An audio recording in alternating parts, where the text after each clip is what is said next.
Thanks to World of Warships for sponsoring this video. I'm sorry, gentlemen. Your anger at the inexorable alienation of late 20th century life is sadly misdirected. Hey, welcome back to ScreenCrush. I'm Ryan Airy, and big spoilers are ahead for the Marvels mid-credits scene. So, the Marvels post-credits scene was one of the most exciting MCU post-credit scenes in a long time because we got back Kelsey Grammer as the Beast. And look, I'll admit that bringing in the Big Blue Member Berry seemed a little bit desperate on Marvel's part, but I don't care because this is so much fun and it makes me look forward so much to what's going to happen next in the MCU. So, we're going to break down this X-Men-centric post-credits scene, talk about which X-universe this is, and what role this universe is going to play in Avengers the Kang Dynasty and Secret Wars. Also guys, be sure to check out our Beast meets Frasier inspired design over on our merch store, as well as lots of other fun Marvels and Loki designs. And guys, shopping our merch store is the best way to directly support our channel. While you're there, get tickets to our live show in Brooklyn, New York next February. Thank you all so much for watching. Let's break this thing down. So, in the third act of the Marvels, Dar-Benn is defeated, but in the process, she ripped a hole in space-time. There's a different reality leading into ours. So, for some reason, Monica has to close the tear in space from the other side of the tear, thus trapping her in the other universe. Well, yeah, why couldn't she close it from her universe's side? Because, like, comic book space rules, who cares? This is awesome. Stop overthinking it. Yeah, you're right. Let's have some fun. Alright, so Monica wakes up in the basement of the X-Mansion, more specifically in a medical bay, similar to the one Wolverine woke up in the first X-Men film. Here, Monica is reunited with a variant of her mother, Maria Rambeau. But in this universe, Maria is the Marvel Comics hero Binary. So in the comics, Binary is another alias that Carol Danvers' Captain Marvel took on. And it's also worth mentioning that in the comics, Captain Marvel has been a member of the X-Men. So anyways, in the main MCU 616 universe, Maria never had superpowers and she died of cancer while Monica was blipped. Maria died 3 years ago. But in other universes, such as Universe 838 from Doctor Strange in the Multiverse of Madness, Maria is the one who became Captain Marvel. Captain Marvel, defender of the cosmos. Now, in this movie, we actually got a flashback scene talking about Carol and Maria's race to the airplane that would eventually crash and lead to Carol's exposure to the Tesseract and transforming her into Captain Marvel. Now, this reveal plays into the Loki series theme of how small instances such as winning a playful race can alter the future drastically and play a major role in the creation of a vast multiverse. Existence is chaos. Nothing makes any sense, and I'm just lucky that the chaos I emerged into gave me all this. Doug, why are you wearing that hat? That's Captain Doug to you. Now ready the cannons, ramming speed, leave no quarter. Sorry, just to explain all this, Doug and I have really been into this game called World of Warships. It's a free-to-play game available on the PC. And it is awesome. It really is. The game is so realistic. The ships are designed based on actual blueprints of real ships. There's multiple ship classes like aircraft carriers, battleships, destroyers, and submarines. And there's new content released every month. New ships, ship classes, in-game nations, and cosmetics. They've had updates like Godzilla vs. Kong, Transformers, and many more. But my favorite part of this game is the graphics. I mean, look at that. The game has more than 40 maps with dynamic weather, with stunning water effects and textures. The game is also available on consoles. So you can download World of Warships for free with our link in the description. But while you register, make sure to use our promo code BRAVO to get a huge starter pack including 500 doubloons, 1.5 million credits, 7 days of premium account time, and a ship. So use our code in the description to sign up and make sure that you use the code BRAVO to get this special offer from World of Warships. Now back to what I was saying. It's also in this universe that we learn of the existence of the X-Men, a big blue CGI beast wearing a lab coat and glasses voiced by none other than Kelsey Grammer enters the lab. Hank McCoy,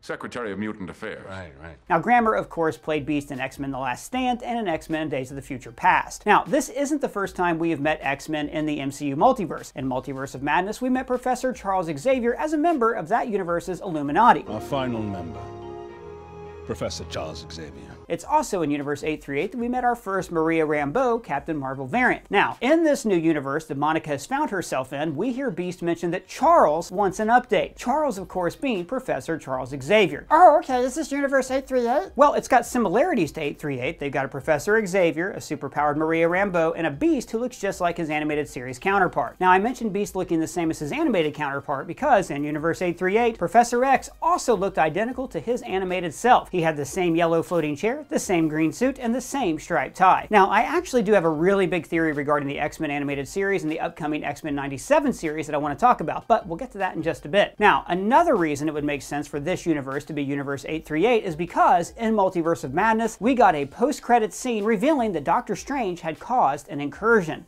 You caused an incursion and we're gonna fix it. So if the boundary between Universe 616 and 838 has begun to erode, then it would make sense for Dar-Benn to have actually ripped a hole in space-time between their two universes. Now, we do have to keep in mind though that in Multiverse of Madness, we saw Professor X get his neck snapped.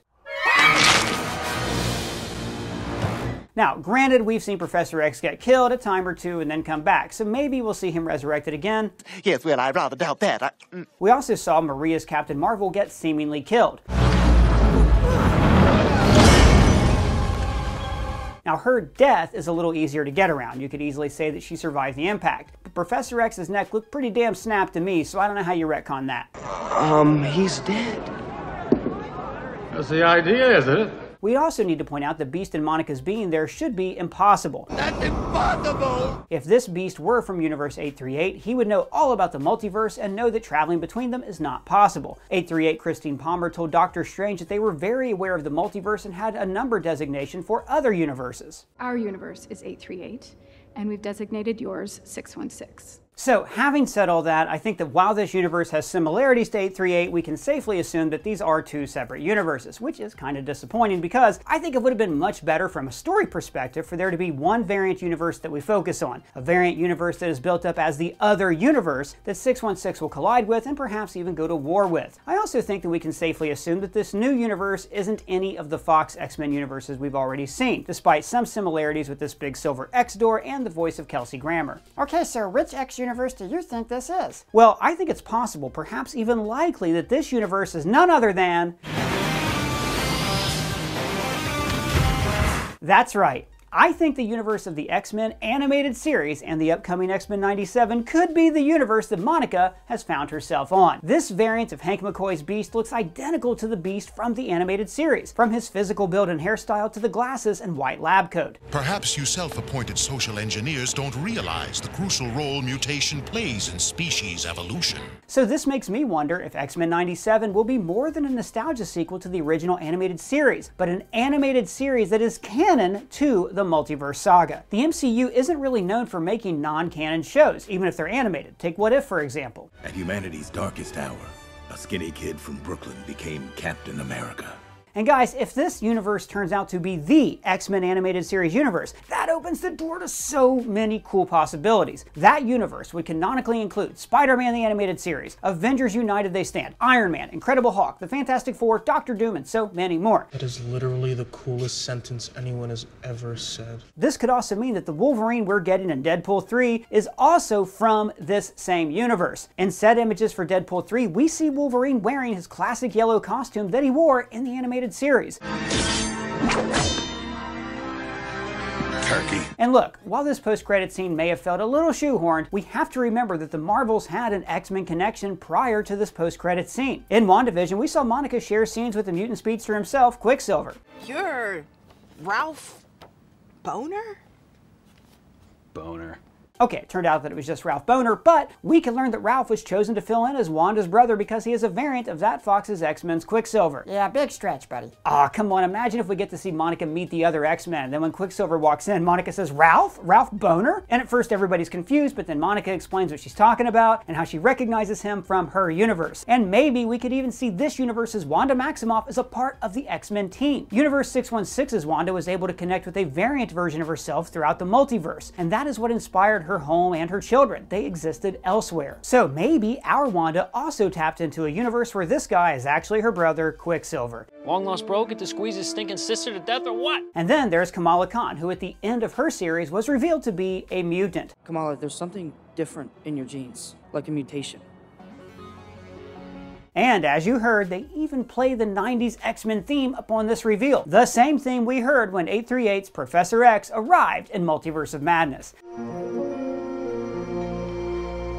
So there have been a lot of hints that the X-Men animated series is going to be connected to the MCU's live-action X-Men. Anyway, back to Kamala. Kamala's mutation was caused by her connection with the bangle, and we've already heard Professor X discuss how this is possible in the very first X-Men film. Machine emits radiation that triggers mutation in ordinary human beings. So I wonder if we'll see characters other than Ms. Marvel get categorized as mutants in the MCU. I mean, if Kamala's genes show a mutation from her interacting with the Bengal, you would think that Monica and Carol would also show this same mutation. Both of their genetic makeups were radiated as well. Monica with Wanda's Hex radiation and Carol with the Tesseract. So I think the next time we see Monica, we could learn that she too has been diagnosed as a mutant by the Professor or Beast. It's a mutation. It's a very groovy mutation. I love that creepy flirty clip of young Xavier, and it got me thinking, what if the Charles Xavier we hear mentioned in this post-credit scene is not Patrick Stewart? I mean, they already brought him in once and they killed him. What if this is actually James McAvoy's Professor X? Now say what you will about X-Men Apocalypse and Dark Phoenix, but First Class and Days of the Future Past were brilliant, and James McAvoy is always great as the Professor.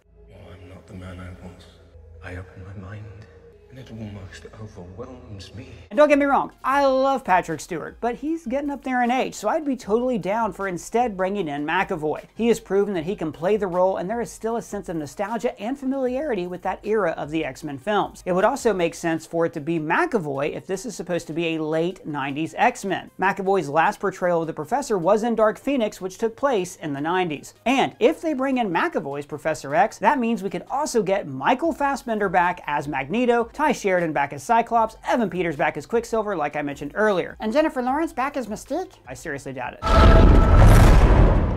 And if you set this universe slightly in the past, it could still be Universe 838. A Universe 838 set decades before Multiverse of Madness's 838, before Wanda came in and killed so many heroes. Now we know that in the MCU, timelines and universes are interconnected, so it could work. So let me know, which X universe do you think Monica has found herself in? Is it 838? Is it the animated universe? Is it something brand new? And which Fox X-Men alum do you hope to see return alongside Kelsey Grammer's Beast? Big shout out to the writer of this episode, Mr. Colton Ogburn. You can find his Twitter handle and mine down below. And if it's your first time here, please subscribe, smash that bell for alerts. For ScreenCrush, I'm Ryan Airy.